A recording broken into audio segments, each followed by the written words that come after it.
Hey, welcome back to the shop. Today I'm going to throw out a video on oil lanterns. I've been without power for about 3 days now. 'Tis the season, and I have used oil lanterns exclusively during my power outage, and I have for years. And I just thought this would be a great time to throw out a video on those and explain the benefits, how easy they are to maintain, and a few other things. So stick with me. I'll run you through what I have, give you just a brief general overview of oil lanterns, and maybe by the end of this video, you may see something that is of benefit for you and decide to go out and pick you up a couple. Anyway, let's get to it. All right, here you go. Here are some of the lanterns that I use. Mostly Deets. I'll talk about that in a second. It's a manufacturer. I have probably another 4 or 5 of these that are still in storage somewhere. If you watched my prior videos, you know I've just recently moved. I got to dig those out. But I use all these, believe it or not. And I will go through some of them. So again, primarily Deets. This is an older Deets. This is made back in, I don't know, 50s, 60s, maybe even 70s, something like that. This one, if you see up top, it says City of Denver. Let me spin it around. Public Works. Yeah. But this is one of the original ones made by Deets back when they were made in the U.S.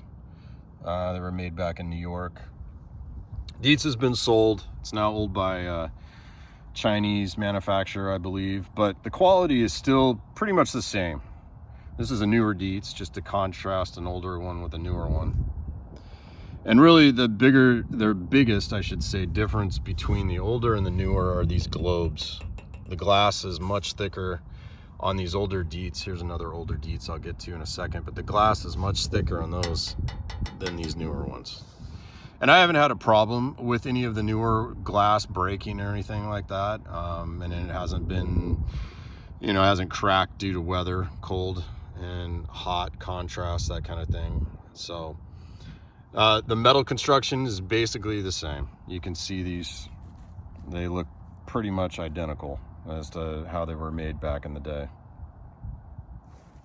This is an older lantern made by, I'm not sure, I picked this up from a guy a few years back.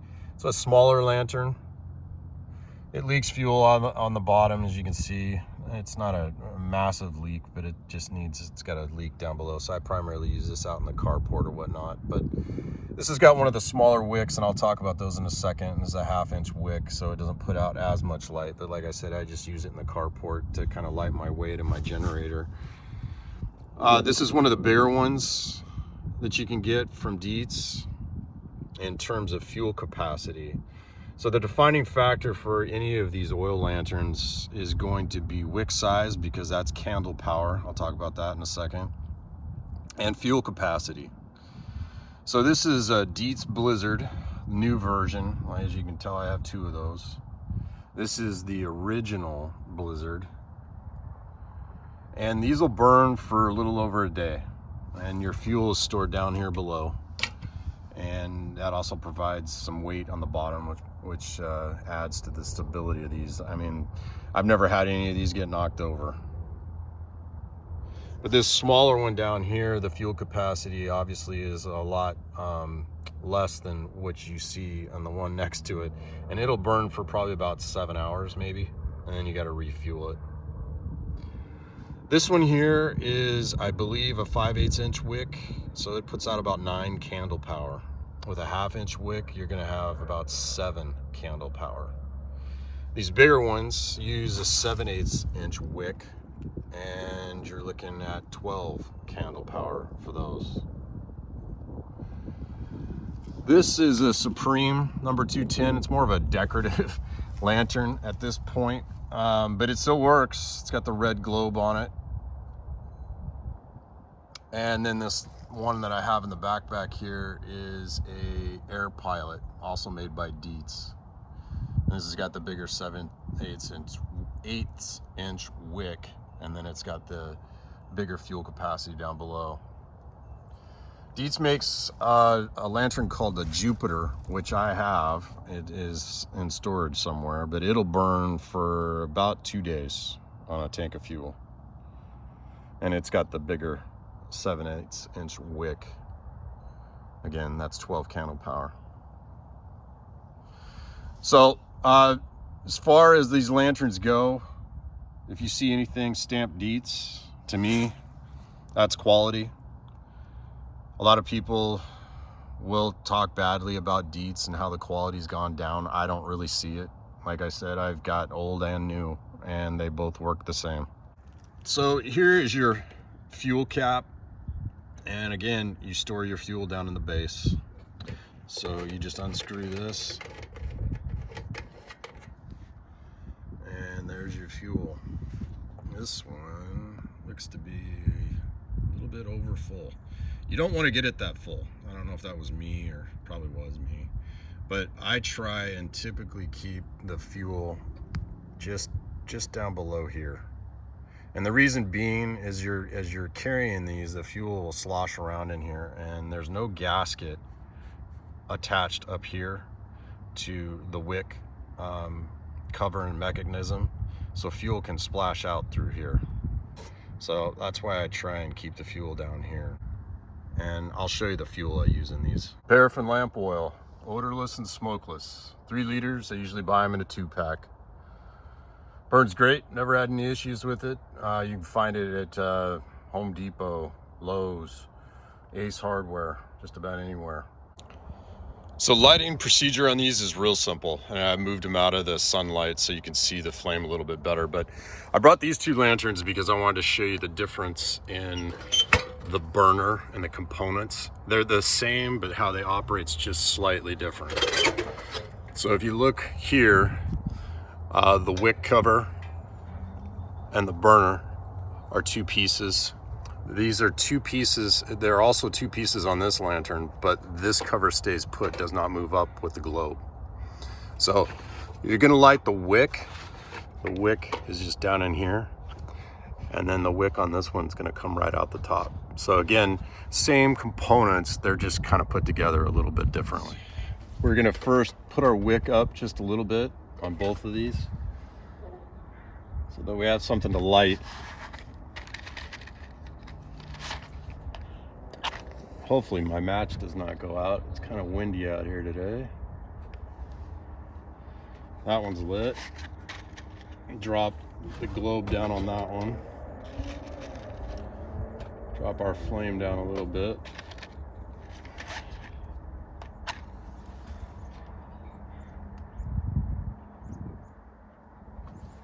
Did not catch that one. Again, it's pretty windy back here, surprisingly.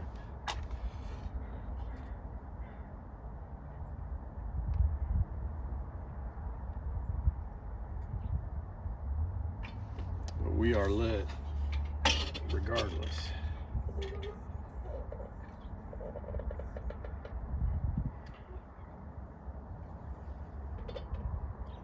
So that flame's dancing a little bit, so we'll turn that one down. And it's cold out here. It's probably about 30 degrees. The wind's blowing pretty good, like I said, you can see that.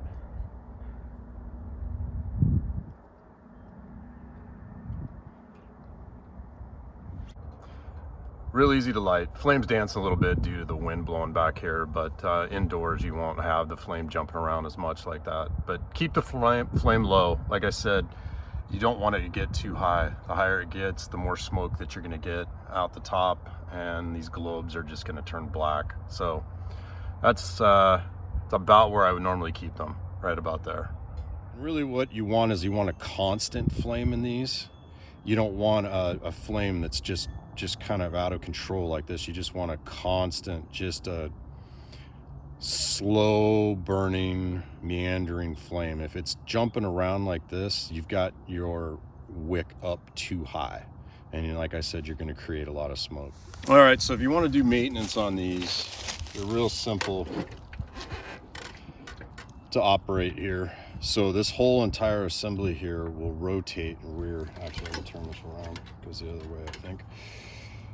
And the way you do that is you pull up the top here, spring loaded, and then you just tilt this back. It's that simple. If you need to take the globe off and clean it, you can take the globe off and clean it. You just clips right back in there. And then this whole assembly right here, you can buy these online if for some reason they get damaged, but these come off. Okay, the top does. Then, and some of these are different. Some of these other lanterns, this comes out, and then there's your wick that's soaking down into your fuel. So that's why I was saying you do need to be careful with how much fuel you put in these, because it can just come right out the top here. But it's that simple. These things are just so easy to maintain and operate. This just screws right back on. If I can get this back over here. This just screws right back on like that. You're good to go. Pull the top up. Globe under.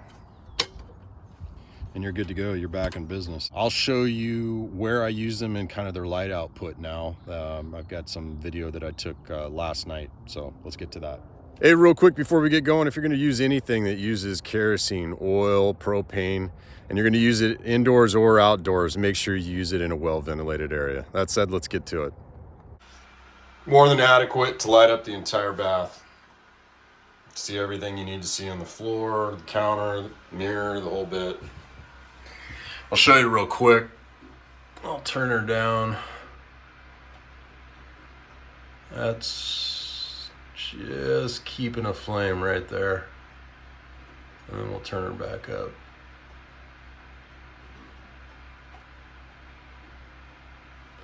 And turn her down to right about there. But I just don't know how you beat these things. They put out a ton of heat, so it heats this whole half bath. I mean, it'll get up to 74 degrees in here real quick, easily. So this is my other Deets lantern. Sits here on the nook table in the kitchen. Provides more than enough light for 4 people to sit and eat. It throws light up on the wall as well. Low maintenance. This thing just sits here and burns all day long. This one's a little bit bigger than the one I have in the half bath. Same fuel tank, same size fuel tank. This will burn for a little over a day on one full tank. But this throws a little bit more light. The globe is a little bit taller. And so that's why it's sitting in the kitchen rather than the half bath. It just throws a little bit more light. Puts out the same amount of heat. But Deets, it's what's for dinner. One other maintenance item that you are going to have to address from time to time are wicks. They primarily come in 3 sizes: 1/2 inch, 5/8, and 7/8. 7/8 is what fits this particular lantern. And I typically buy them in rolls. These are just singles that I picked up somewhere, but you can find them in rolls, and it's a little bit more economical to buy them that way. But you just rotate the globe backwards and then remove the cover for the wick and get down to the burner and pull that out. Insert your new wick, roll it up, and then just let it soak in your fuel for at minimum 15 minutes, but if you can let it soak half hour, that's even better. So, real easy to do. Deets lanterns, I couldn't live without them. They are a mainstay, especially when power goes out, around my house and out in my shop. So I keep them close by. I keep them fueled. I know where they are. I've got them strategically placed. I've got them in the house. I've got them in the carport, and I've got them out in my shipping container. So when the power does go out, or if I just need light, they're right there for me. And they are easy to maintain, as you've seen. The fuel is cheap, so they're cheap to operate. And you know what? They're not expensive.